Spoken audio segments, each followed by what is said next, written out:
내가 지금 뭐라고 했니, 어머님? 아니, 젊은 애가 귀가 벌써 먹었나? 건물, 그거 우리 집으로 넘기라고. 순간 공기가 얼어붙었다. 평범하고 조심스러워야 할 상견례 자리에서 제 귀를 의심케 할 만큼 당돌하고 노골적인 말이 쏟아졌다. 난 정중하게 물었어요. 제 건물을요? 왜요? 왜는 왜야? 너 가진 게 그거 하나라며.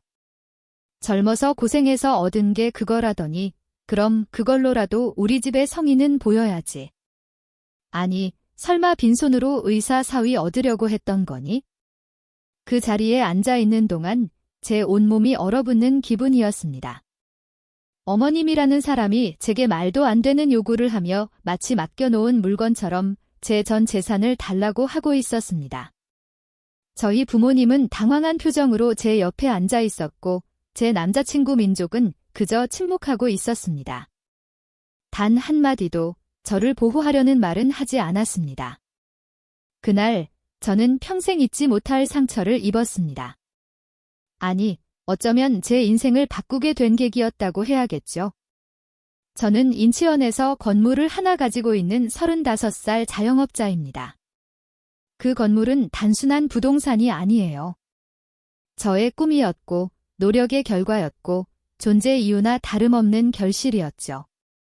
하지만 그런 제 노력을 아무렇지 않게 무시한 채 그저 의사 집안이라는 이유로 제 가치를 평가절하하는 예비 시어머니의 태도에 저는 결코 고개 숙이지 않기로 결심했습니다. 그리고 그날 이후 저는 저를 무시하고 짓밟으려 했던 그들에게 똑같이 되갚아주기로 했습니다.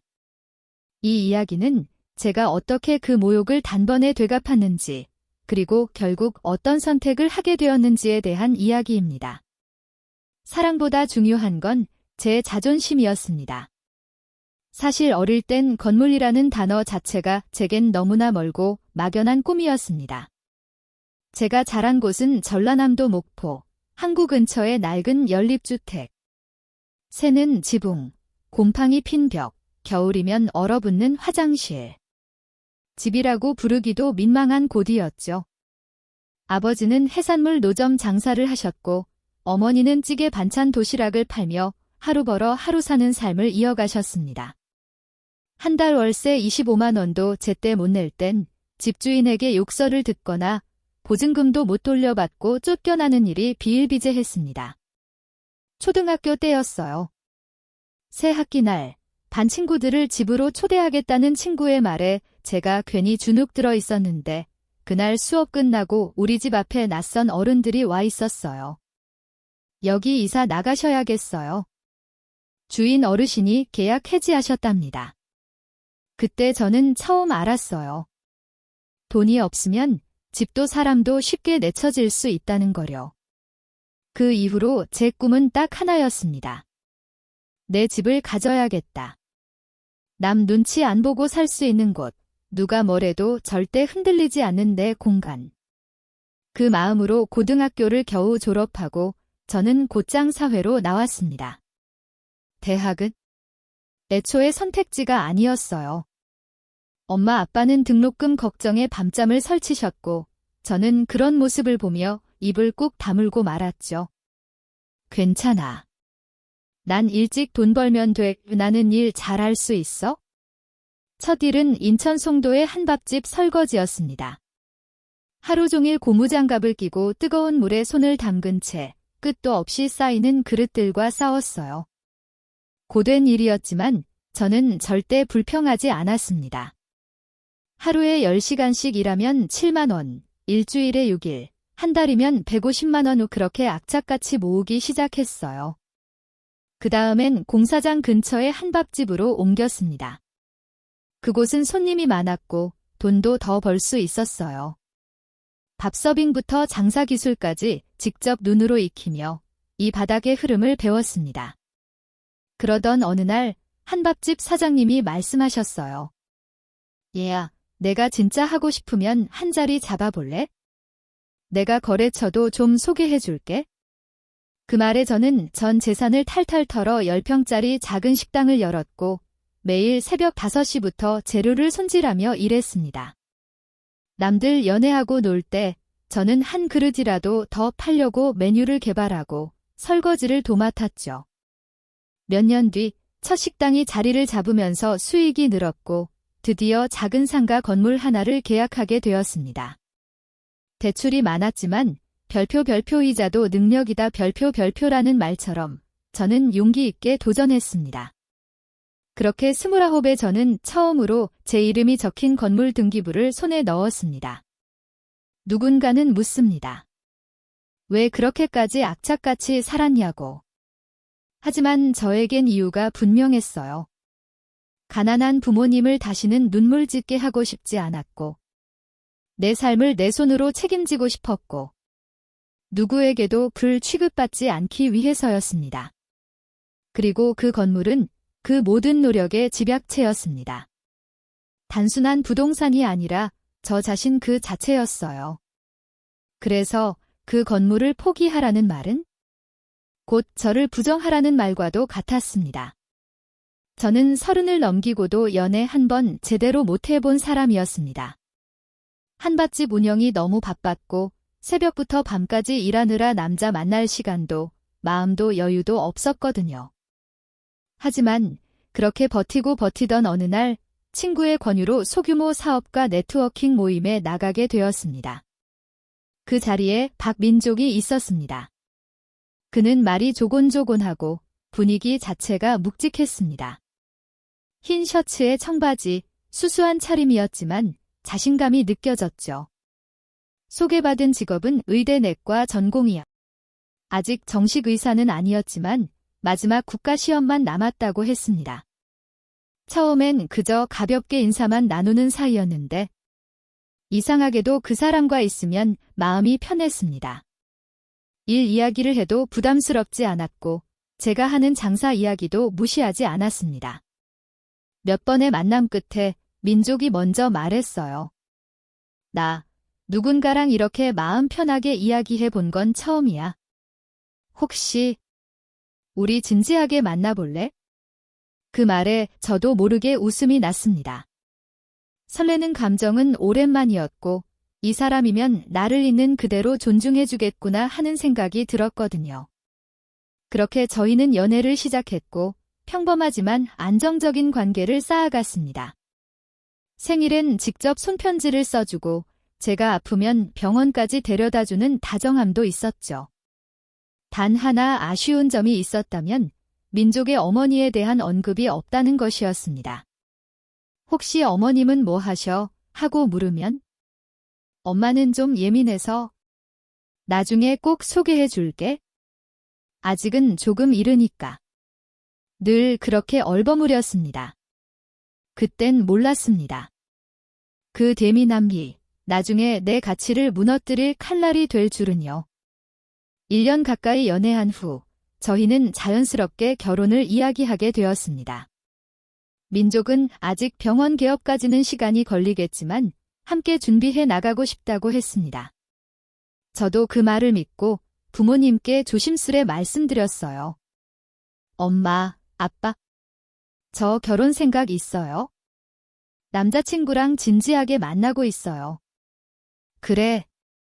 어떤 사람이냐? 의사예요. 아직은 시험 준비 중인데 사람 참 괜찮아요. 부모님은 기뻐하기보다는 걱정부터 했습니다. 딸아, 괜히 의사 집안이라고 무시당하는 거 아니냐? 그럴 리가 있겠어요. 요즘 시대에 그런 사람 어딨어요. 민족은 정말 좋은 사람이에요. 그 말을 할 땐 저도 진심이었습니다. 그리고 드디어 상견례 날짜가 정해졌습니다. 서울 강남의 한 한식 레스토랑. 저희 부모님은 새 양복과 정장을 맞추셨고 저는 머리부터 발끝까지 단정하게 꾸몄습니다. 하지만 그날 그 자리에서 제가 그토록 믿었던 사람의 집안은 저를 상품처럼 평가하고 돈으로 거래하려 했습니다. 민족은 말이 없었습니다. 저를 바라보는 눈빛조차 없었고 그저 어머니의 말에 당황한 듯 고개만 숙이고 있었습니다. 지금이라도 한마디 해줘. 내가 나를 사랑한다면? 그 간절한 바람은 끝내 이루어지지 않았습니다.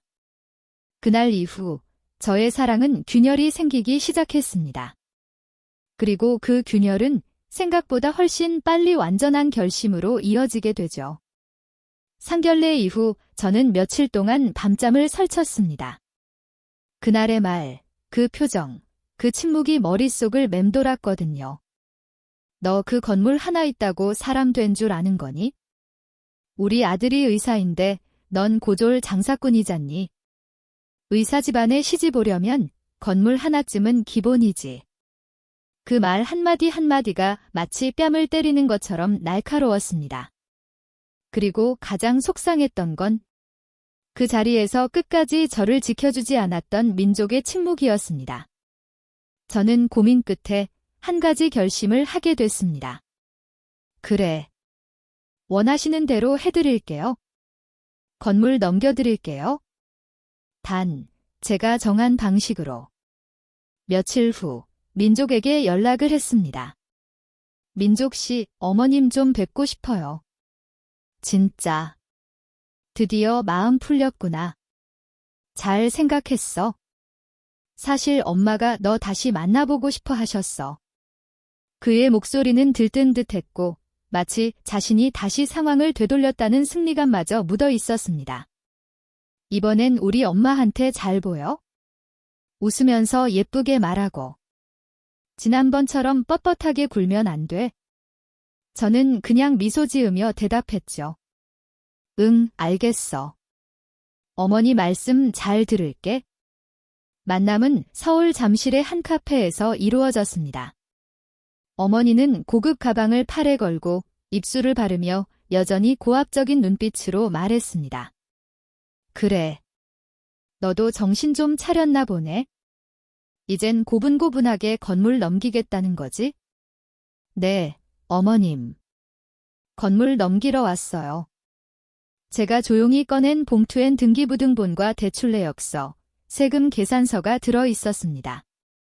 제가 꺼낸 등기부등본을 보더니 어머님은 처음엔 피식 웃으시더니 곧바로 눈이 휘둥그레졌습니다. 300평. 이게 맞아? 이 건물이 서울 한복판에. 네, 어머님. 지금 시가로는 100억 원 조금 넘어요. 임대 수입도 괜찮고요. 그 순간 어머님의 얼굴이 바뀌었습니다. 비웃음은 사라지고 계산하는 눈빛으로 서류를 훑어보기 시작했어요. 그래. 역시 내가 사람은 잘 봐. 우리 아들이 너랑 결혼하려는 이유가 있었네. 그럼 이제 이거 우리 집 명의로 돌려야지. 물론이죠, 어머님. 그런데 여기 보시면요. 제가 조용히 손가락으로 가리킨 건 바로 대출 항목이었습니다.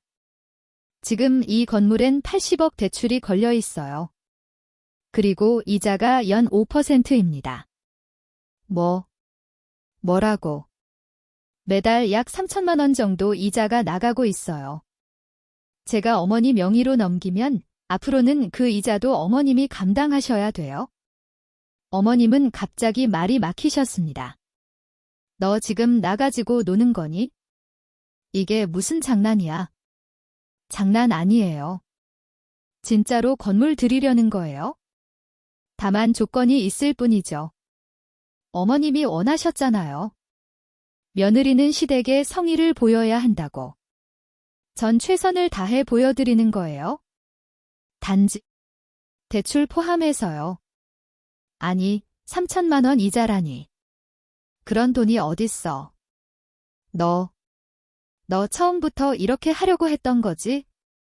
네, 어머님. 저도 주제를 알아야 한다고 하셨죠? 그럼 어머님도 계산은 하셔야죠. 건물만 원하시고 책임은 지기 싫으셨던 건가요? 그 말에 어머님의 입은 굳어졌고 손은 떨리기 시작했습니다. 너 이게 예의냐? 버르장머리 없이. 저는 예의를 지켰어요. 서류 다 준비했잖아요. 다만 갑질엔 응하지 않을 뿐이에요. 전 제 인생을 걸고 여기까지 왔는데 누군가의 장난감이 될 수는 없거든요. 카페를 나서며 저는 어머님께 시원한 얼음물 한 잔을 건넸습니다. 화 많이 나셨죠? 목마르실 것 같아서요.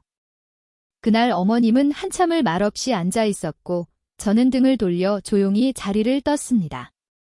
그리고 그 순간 저는 알았습니다. 이 결혼은 더 이상 이어갈 수 없다는 거요. 카페를 나서자마자 예상했던 대로 민족에게 전화가 걸려왔습니다. 지금 뭐 한 거야, 주현아? 엄마가 뒷목 잡고 쓰러질 뻔했대. 너 도대체 무슨 말을 한 거야? 그 목소리는 놀람과 분노, 그리고 당황이 뒤섞여 있었고 저는 담담히 대답했죠. 사실만 말했어. 어머님이 원하셨던 건물 제기. 내가 가진 건물의 조건을 말했을 뿐이야. 책임도 포함해서. 너 진심이야? 파혼하겠다는 말. 농담이지.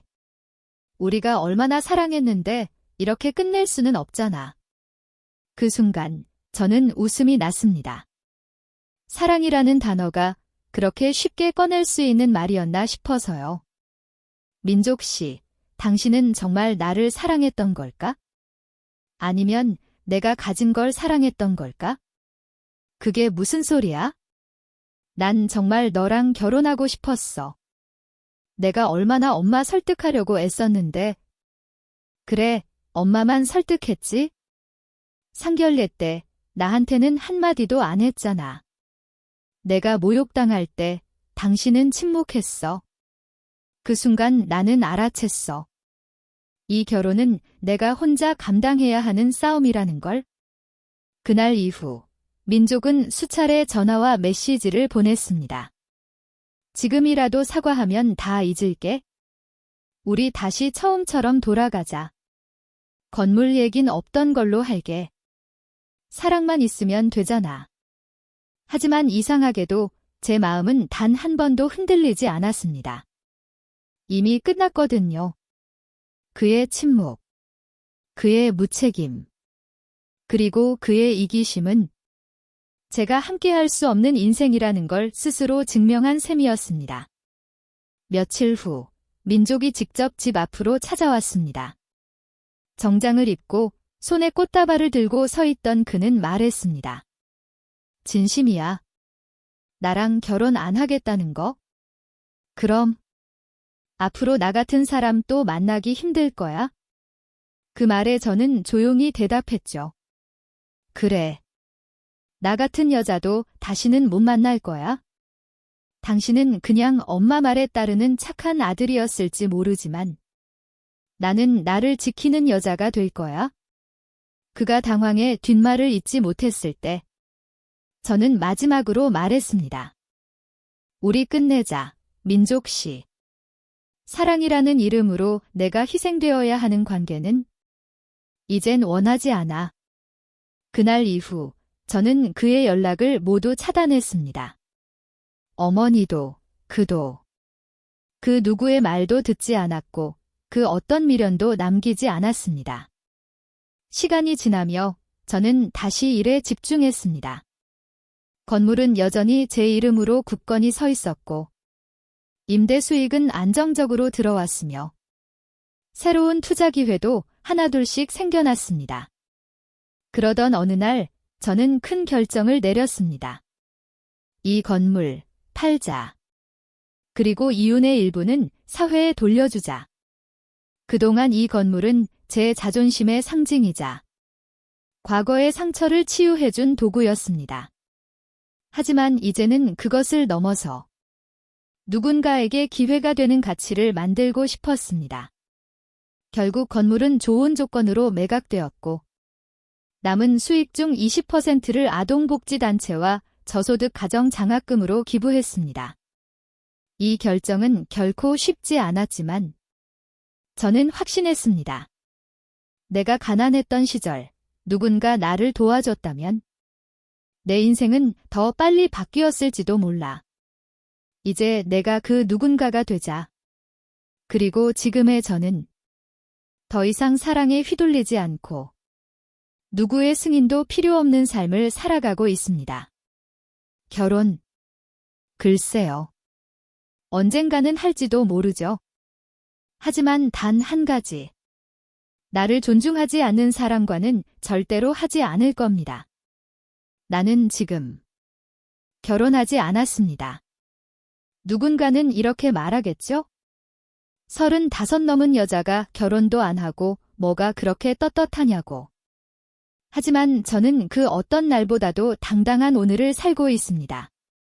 왜냐하면 저는 남의 기준이 아닌 제 기준으로 사는 사람이기 때문입니다. 가끔 거울을 봅니다. 과거 한밭집에서 설거지하며 손이 트고 얼굴에 피곤이 가득하던 그 시절의 내가 지금의 나를 본다면 아마 눈물을 흘리며 이렇게 말할 것 같아요. 언니, 우리 진짜 여기까지 왔네요. 가진 건 아무것도 없던 소녀가 가족의 빚을 갚고 자신의 힘으로 가게를 열고 그 가게를 키워 건물주가 되었고 누군가의 아들이라는 이유만으로 내 가치를 폄하하던 사람들에게 차갑고 똑똑하게 노라고 말할 수 있는 여자가 되었습니다. 사랑이 나를 구해주지는 않았습니다. 내가 나를 지켜냈기 때문에 지금의 내가 존재하는 것입니다. 제가 이 이야기를 나누는 이유는 단 하나입니다. 혹시라도 지금 누군가의 기준에 맞추기 위해 자신을 깎고 접고 숨기고 있는 분이 있다면 이 말을 꼭 전하고 싶어요. 당신은 당신만으로도 충분히 소중합니다. 사랑받기 위해 굽힐 필요 없습니다. 누구보다 먼저 스스로를 존중해 주세요. 그리고 어쩌면 어제 상처받았던 말들 때문에 아직도 마음 한구석이 저릿한 분들이 계시다면 오늘 이 이야기가 당신의 마음에 작은 위로가 되길 진심으로 바랍니다. 나는 오늘도 나를 위해 아침을 준비하고 따뜻한 커피를 내리고 나의 리듬으로 하루를 살아갑니다. 누가 뭐래도 나는 내 인생의 주인이니까요. 지금 이 순간에도 자신을 버티고 있는 모든 분들께 진심으로 박수를 보냅니다. 그리고 조용히 이렇게 속삭입니다. 당신도 괜찮아요. 당신도 잘하고 있어요. 그리고 당신은 사랑받을 자격이 있는 사람입니다. 감사합니다.